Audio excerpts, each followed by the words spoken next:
Assalamualaikum warahmatullahi wabarakatuh. Alhamdulillahirabbil alamin wassalatu wassalamu ala asyrafil anbiya'i wal mursalin wa ala alihi washabihi ajmain amma ba'd. Alhamdulillah hari ini kita dapat bersama-sama meraihkan kita dapat bersama Alhamdulillah hari ini kita dapat bersama-sama di dalam kelas kemahiran Al-Quran pada hari Rabu bersama dengan 28 bulan 7. Hari ini merupakan hari yang pertama selepas kita cuti panjang untuk kelas KKQ. Harap kamu semua sudah bersedia. Memandangkan untuk minggu hadapan, untuk tingkatan 2, 9 Ogos. Minggu hadapan kita akan ada exam. Hari Isnin 3.40 sehingga 5.10 petang. Okey, semua dikehendaki bersedia. Bersedia secara fizikal, mental, segala peralatan-peralatan yang lengkap lah insyaAllah. Kalau ada masalah boleh DM Ustaz, PM Ustaz, WhatsApp Ustaz dan sebagainya. Okay, baik, hari ini kita akan belajar mengenai kelebihan rasam Osmani. Okay, boleh tengok paparan kat depan, dekat kamera, dekat handphone, dekat laptop, PC dan sebagainya, apa yang kamu guna. Sila tengok. Okay, hari ini kita belajar kelebihan rasam Osmani. Tak ada kaitan pun dengan Tokyo. Ustaz saja yang nak ambil mood Commonwealth pula, Olimpik Tokyo 2020. Hari ini kita masih belum memenangi sebarang pingat. Semoga kita dapat menang lah lepas ni. Okey. Hari ni, maaf, hari ni bukan hari Selasa, hari ni hari Rabu. Tak apalah, dah tertulis kita teruskan je nanti. Okey, kelebihan rasam Osmani. Sebelum ni kita dah belajar, kita recap kembali, kita dah belajar mengenai pengedaran penulisan rasam Osmani daripada zaman Nabi Muhammad, zaman Sayyidina Abu Bakar, macam mana dia disyurkan oleh Sayyidina Umar untuk bukukan, untuk mushafkan Al-Quran. Kemudian zaman Osman macam mana. Okey, hari ni kita belajar apa itu kelebihan rasam Osmani. Apakah itu kelebihan rasam Osmani? Okey, baik. Kita tengok yang pertama.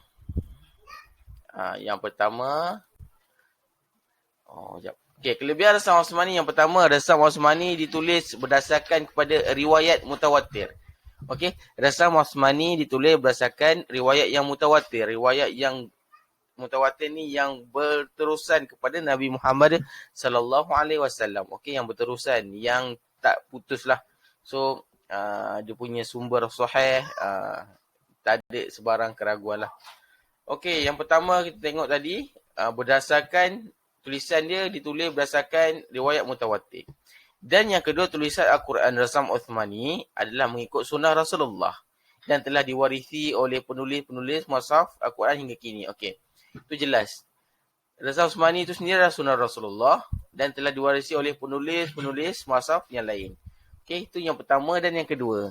Yang ketiga, ia merupakan satu rumusan menurut keasliannya, iaitu tertib. Okey, dirumuskan rasam Osmani ini adalah asli dari susunan tertib dia juga. Tertib tu apa? Susunan dengan tertib daripada surah awal hingga yang akhirlah kinilah. Kita juga dah belajar ayat yang pertama diturun. Belum lagi. Lepas ni kita akan belajar ayat pertama diturunkan. Ayat pertama apa dia, ada 4 bahagian, ada 4 pandangan, ayat yang terakhir dan sebagainya. Okey, ini mungkin sebagai mukadimah.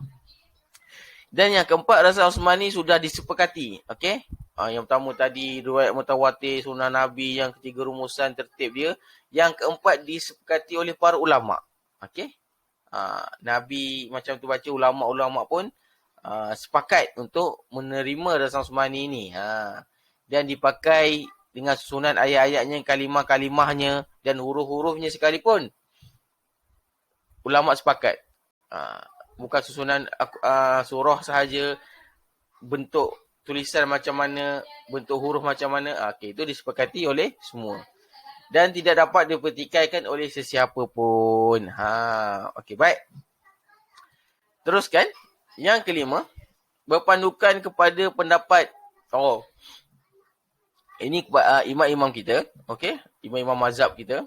So, Imam Malik berpendapat bahawanya hendaklah, okey, Ustaz highlight kat situ, hendaklah ditulis. Imam Malik, ingat Imam Malik kata apa? Hendaklah ditulis dengan resam Osmani. Imam Ahmad kata apa? Imam Malik kata apa? Hendaklah ditulis. Okey, Imam Ahmad pula cakap apa? Okey, tengok. Berpendapat haram. Bukan haram tulis. Haram menyalahi tulisan resam Osmani. Haram menyalahi tulisan mushaf Osmani. Maksudnya tak boleh lah. Tak boleh tak guna. So, kena guna resam Osmani. Haram menyalahi tulisan mushaf Osmani. Iaitu baik pada huruf waw atau ya atau selain daripada itu. So, Imam Ahmad ni dia detailkan lagi. Dia kata haram kita guna selain daripada mushaf Osmani walaupun huruf alif. Cara tulis huruf alif berbeza. Waw pun samalah. Ya, okey. Pendapat ini disokong oleh imam mazhab kita sendiri. Itu siapa? Imam Syafi'i rahimahullah ta'ala dan mazhab Imam Hanafi. Okey, so semua keempat-empat mazhab yang muktabar, yang rajih, yang diterima semua, empat mazhab ini menerima bahawasanya resam Osmani ini adalah yang utamalah untuk kita guna. Okey. So yang pertama tadi dia ikut susunan yang susunan tu riwayat mutawatir, 2 sunnah Nabi, ketiga apa tadi? Tertib dia, yang keempat disepakati ulama, yang kelima imam-imam mazhab. Okey, yang keenam. Okey. Menggunakan Al-Quran resam Osmani pada ketika membaca Al-Quran adalah satu rukun. Ingat, nampak? Kita guna resam Osmani pada ketika baca Quran adalah satu rukun baca Al-Quran. Okey, rukun.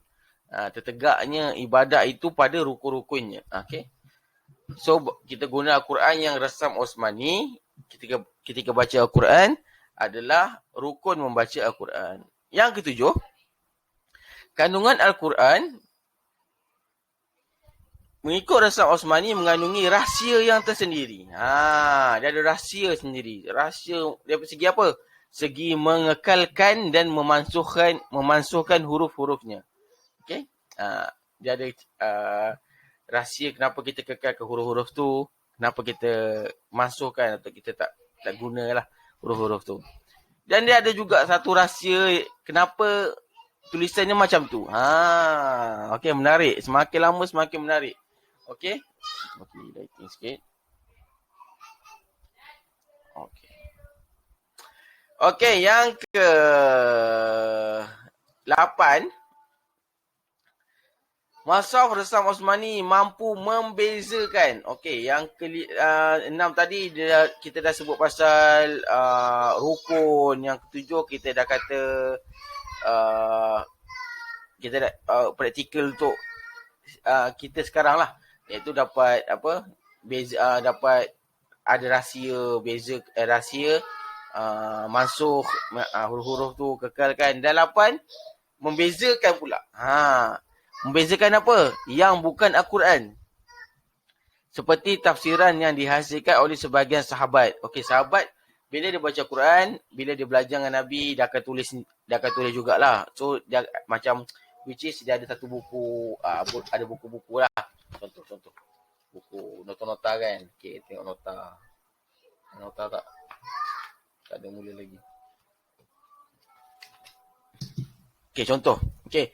So bila ada nota-nota tu, bila resam Osmani ni ada, resam Osmani ni ada, so dia boleh bezakan, okey, ini tulisan khas untuk Al-Quran. Ini tulisan tangan sahabat. Okey, bezalah. Boleh bezakan. Dan yang ke-9, dapat menyatu dan menyeragamkan kaum muslimin dalam satu mushaf. Yang satu bacaan dan tulisan. Kita dah tahu macam mana zaman Sayyidina Osman berlaku pertikaian bacaan. Sebab apa? Tulisan yang berbeza-beza, cara baca yang berbeza-beza. So, resam Osmani ni disepakati, dibuat untuk satukan dan menyeragamkan kaum muslimin. Kita lah dalam satu mushaf, yang satu bacaannya, okey, dan tulisannya.